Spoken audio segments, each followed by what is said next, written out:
ഭാഗീരഥി, ഈ കിണ്ടിയും മൊന്തയും ഒക്കെ ഇവിടെ കാഴ്ചക്ക് വെച്ചതാണോ? ഇതിലൊരല്പം വെള്ളം നിറച്ചു വെക്കാൻ ഞാൻ ഇനി ജലവകുപ്പ് മന്ത്രിക്ക് നിവേദനം കൊടുക്കണോ?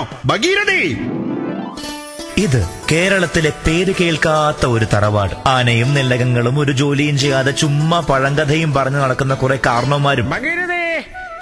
രാവിലത്തെ ഭക്ഷണം കഴിഞ്ഞാ ഉച്ചക്കുള്ള വിശപ്പായി. ഉച്ചക്കുള്ള വല്ലതായോ? മോര് കാച്ചിത് മറക്കണ്ട. എങ്കിൽ കാച്ചി പപ്പടം കൂടി ആയിക്കോട്ടെ. ഉപ്പിലിട്ടതും.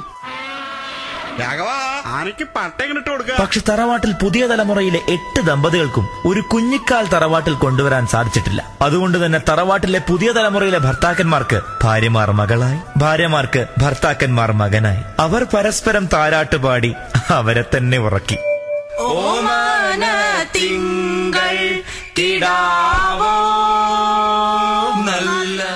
ഗോപേട്ട, അറിഞ്ഞോ? കേരളത്തിൽ ഇപ്പൊ ഒരു ബില്ലുണ്ടാക്കാനുള്ള നടപടി നടക്കുക. അതിന്റെ കരടൊക്കെ ഉണ്ടാക്കിയെന്നാ കേട്ടത്. എന്ത് ബില്ലാവേ? വിമൻസ് കോഡ് ബില്ലെന്നങ്ങാണ്ട് പേരുള്ള ഒരു ബില്ല്. മാസാമാസം കയ്യിലെ കാശ് പോണ വല്ല ബില്ലും ആണോ ഇത്? അല്ല ഗോപേട്ട, ഇത് വേറൊരു ബില്ലാ. ഇതിൽ ഒരുപാട് വ്യവസ്ഥകളുണ്ട്. കുട്ടികളുടെ എണ്ണം 2ൽ കവിഞ്ഞാൽ മാതാപിതാക്കൾ ശിക്ഷിക്കപ്പെടണം എന്നുള്ളതാണ് അതിലെ ഒരു വ്യവസ്ഥ. അപ്പൊ ഇനി കേരളത്തിൽ ഒരു കുടുംബത്തിൽ 3ാമതൊരു കൊച്ചുണ്ടായ കുഞ്ഞുങ്ങളില്ലാത്ത നമ്മളെ പോലുള്ളവർക്ക് 3ആമന്മാരെ ദത്തെടുക്കാനല്ലേ? കൊള്ളാം. കുഞ്ഞമ്മണി, നീ വേണ്ടാത്ത ഓരോ ബില്ലിനെ കുറിച്ച് ഓർക്കാതെ നമുക്കൊരു കുഞ്ഞിനെ തരാൻ വേണ്ടി പ്രാർത്ഥിക്കും. ഗോപേട്ട, കുഞ്ഞമ്മണി. ഭഗീരഥി, ഒരു ചായ കിട്ടാൻ ഞാനിനി എന്തൊക്കെ പുണ്യം ചെയ്യണം എന്റെ ഭഗീരഥി? എന്റെ മനുഷ്യ, നിങ്ങളൊന്ന് മിണ്ടാതിരി. നമ്മുടെ കുഞ്ഞമ്മണിക്ക് തീരെ വയ്യ. കാലത്ത് മുതൽ തലകറക്കവും വല്ലായ്കയും. ഗോപാലന്റെ കൂടെ ഞാൻ ഡോക്ടറെ കാണാൻ പോവാ. ഇനി വല്ല നല്ല വിശേഷം ആണെങ്കിൽ ആവൂ. ലക്ഷണം കണ്ടിട്ട് അങ്ങനെയാ തോന്നുന്നത്. അതിനിടയിലാ നിങ്ങളുടെ ഒരു ചായ. ഓഹോ, അങ്ങനെ അച്ഛന് വഹിക്കണ്ട. വേഗം അങ്ങോട്ട് പൊയ്ക്കോളൂ. എനിക്കിനി ചായ ഒന്നും വേണ്ട. ഞാൻ വല്ല പശുവിന് വെച്ച കടിവെള്ളം എടുത്ത് കുടിച്ചോളാം. നിങ്ങൾ അങ്ങോട്ട് പൊയ്ക്കോളൂ. വേഗം ആവട്ടെ.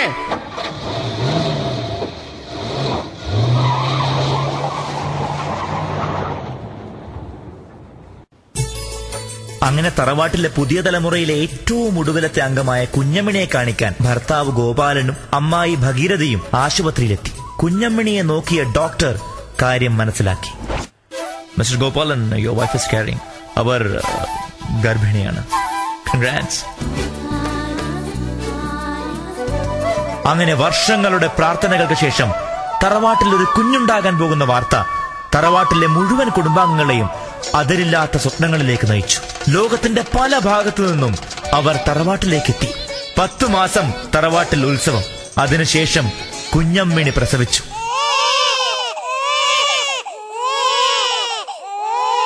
തറവാട്ടിലെ പുതിയ തലമുറയിലെ ആദ്യത്തെ കൺമണിയെ കാണുവാൻ ബന്ധുമിത്രാദികൾ ആശുപത്രിയിലേക്ക് പരക്കം പാഞ്ഞു. പക്ഷേ ലേബർ റൂമിന് മുന്നിലെ കാഴ്ച അവരെ സ്തബ്ധരാക്കി.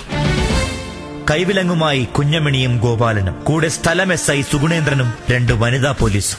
പോലീസുകാർക്ക് എന്താ ഈ ആശുപത്രിയിൽ കാര്യം? ഹലോ, ഈ ആശുപത്രിയിൽ ഓരോ വാർഡും ഞങ്ങൾ അരിച്ചു പെറുക്കി. കുഞ്ഞമ്മണിയുടെ വാർഡ് മാത്രമേ ബാക്കിയുണ്ടായിരുന്നുള്ളൂ. അവിടെ അരിച്ചു പെറുക്കിയപ്പോഴല്ലേ കണ്ടത് കുഞ്ഞമ്മണി കാലത്ത് ജന്മം നൽകിയതേ. ഒറ്റ പ്രസവത്തിന് 3 കുഞ്ഞുങ്ങളാ. 3 കുഞ്ഞുങ്ങള്. 2ൽ കൂടുതൽ പാടില്ലെന്നറിയാലോ. അതുകൊണ്ടേ ഈ മാതാപിതാക്കളെ ഞങ്ങൾ അങ്ങ് കൊണ്ടുപോവാ. നിൽക്ക.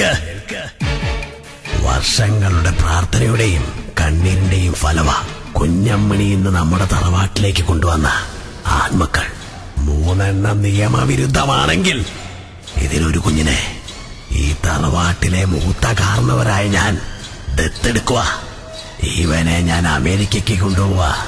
അപ്പൊ കുഞ്ഞമ്മണിക്കിനി 2 കുഞ്ഞുങ്ങളല്ലേ കാണൂ.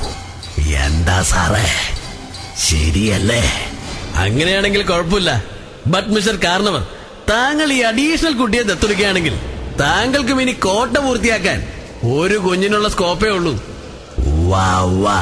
എടോ സാറേ, ഞാൻ ജീവിതത്തിലെ ഒരു പെണ്ണിനെ സ്നേഹിച്ചിട്ടുള്ളൂ. എന്റെ ഭാനുമതി. അവള് കെട്ടിന്റെ തലേന്ന് ഒരു ഗൾഫുകാരന്റെ കൂടെ ഒളിച്ചോടി. ഇനി എന്റെ ജീവിതത്തിൽ വേറെ പെണ്ണില്ല സാറേ. പിന്നെ എനിക്ക് എന്തോന്ന് കോട്ട സാറേ. പോട്ടെ സാറേ.